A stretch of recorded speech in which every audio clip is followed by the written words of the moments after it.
En esta primera parte del módulo 5 exploraremos cómo la reforma laboral 2025 busca promover la formalización del empleo en Colombia mediante estrategias legales que impactan el contrato de aprendizaje, el internado médico, la monetización de la cuota de aprendizajes, el trabajo en plataformas digitales y la formación laboral en zonas rurales.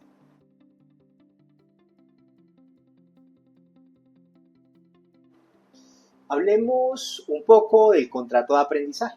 Específicamente en el artículo 21, el contrato de aprendizaje ahora se reconoce como un contrato laboral especial y a término fijo, regido por el Código Sustantivo del Trabajo. Las características claves: finalidad formativa, subordinación solo sobre aspectos del aprendizaje, apoyo económico obligatorio y reconocimiento como experiencia laboral. En lo concerniente al apoyo económico, el artículo 21 menciona que los montos del apoyo de sostenimiento mensual se ajustan según el tipo de formación. Por ejemplo, formación dual, 75% de un salario mínimo legal mensual vigente el primer año y 100% del salario mínimo el segundo año. Formación tradicional, 75% en la fase lectiva y 100% en la fase práctica. Ojo, para estudiantes universitarios, el apoyo no podrá ser menor a un salario mínimo legal mensual vigente, sin importar la modalidad. En lo que respecta a la seguridad social y a las prestaciones, el mismo artículo 21 describe que la empresa deberá afiliar al aprendiz a salud y riesgos laborales durante la fase lectiva, a salud, pensión, riesgos laborales durante la fase práctica o formación dual. Además, el aprendiz tendrá derecho a prestaciones, auxilios y beneficios propios del contrato laboral. El internado médico está descrito en el artículo 22 y describe que la reforma laboral 2025 reconoce por primera vez los derechos laborales mínimos de los internos de medicina, es decir, estudiantes del último año de medicina que deben cumplir con el internado médico respectivo. Esto como parte de su proceso de formación profesional. Estos estudiantes prestan sus servicios en hospitales o clínicas, generalmente durante 2 semestres académicos, rotando por diferentes áreas como servicio de urgencia, servicio de medicina interna, cirugía, etc. Con la ley 2467 de 2025 se establece que el interno de medicina deberá recibir una remuneración mensual no inferior a un salario mínimo legal mensual vigente durante todo el tiempo que dure el internado rotatorio obligatorio. El pago será asumido por la ADRES, que es la administradora de recursos del Sistema General en Seguridad Social en Salud. Durante el internado, el estudiante estará afiliado al Sistema de Seguridad Social Integral con cotizaciones sobre una base de ingreso equivalente a un salario mínimo legal mensual vigente.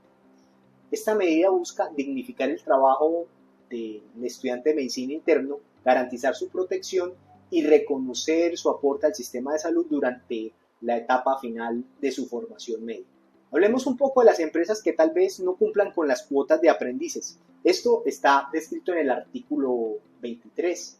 Las empresas que no cumplan con su cuota de aprendices deberán pagar al SENA 1.5 salarios mínimos legales mensuales vigentes por cada aprendiz no vinculado.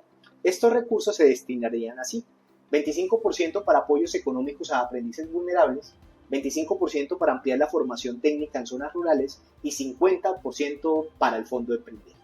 En lo que respecta a las plataformas digitales de reparto y demás, el artículo 24, ¿sí?, y el artículo 25 de la Ley 2466 reconoce a los trabajadores digitales de plataformas de reparto, quienes podrán vincularse como dependientes y subordinados o independientes y autónomos.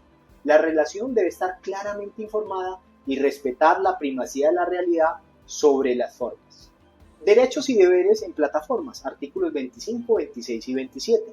Las plataformas deben garantizar claridad en las condiciones contractuales, información previa sobre los cambios, derecho al descanso, no exclusividad, afiliación a seguridad social para independientes. La empresa asume el 60% de aportes a salud y pensión y el 100% de riesgos laborales. Control y transparencia digital, artículos 28, 29 y 30. Las plataformas deben inscribirse ante el Ministerio del Trabajo, reportar trabajadores activos por modalidad, informar sobre algoritmos y sistemas de decisiones automatizadas, permitir revisión humana de sanciones o suspensiones. Todo debe comunicarse de manera clara, accesible y sin discriminación.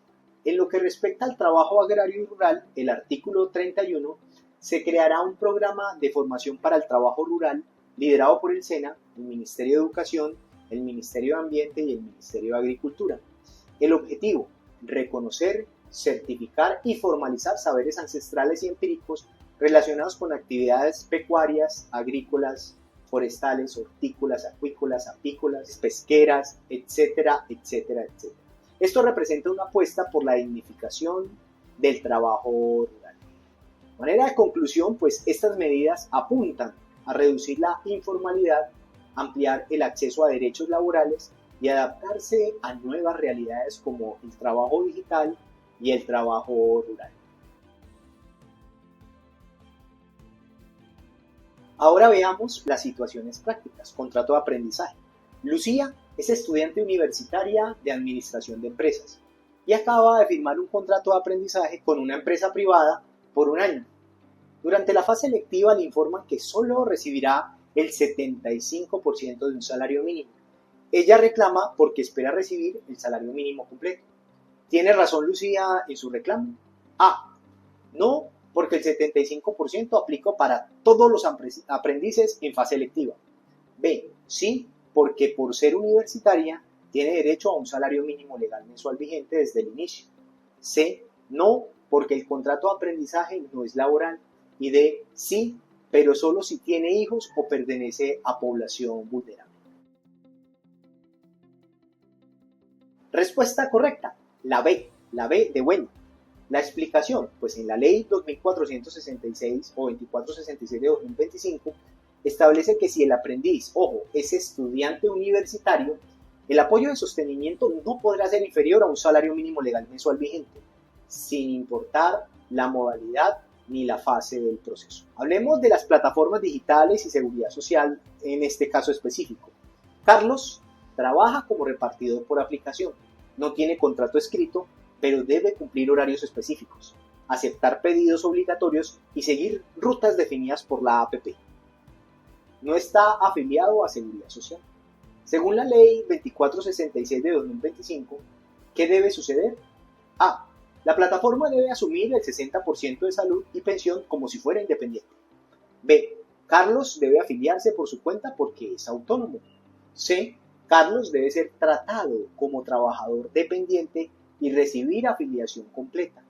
D. La plataforma no está obligada a pagar aportes porque no hay contrato escrito. La respuesta correcta, la C. Explicación. Conforme al principio de primacía de la realidad, Carlos debe ser tratado como trabajador dependiente, ya que en la práctica hay subordinación. Esto implica afiliación a salud, pensión y riesgos laborales, con obligaciones plenas de parte del empleador. Miremos la situación 3, referente al internado médico obligatorio. Sara está en su último año de medicina y va a iniciar su internado rotatorio en un hospital público. Le informan que en el hospital no le pagarán porque el internado hace parte de la formación académica y no es un contrato de trabajo. Esta práctica es válida según la ley 2466 de 2025. A. Sí, porque los estudiantes están en formación. B. No, porque el hospital debe pagarle un salario. C. No, porque la ADRES es quien debe garantizar el pago del internado. D. Sí, solo si se firma un convenio docencia-servicio. Respuesta correcta, la C. La explicación. El artículo 81A del Código Sustantivo del Trabajo, adicionado por la Ley 2466 de 2025, establece que los internos de medicina deben recibir remuneración no inferior a un salario mínimo, y esta debe ser pagada por la ADRES y no por el hospital. Bueno, espero hayas respondido todas las preguntas de manera correcta y nos vemos en el siguiente módulo.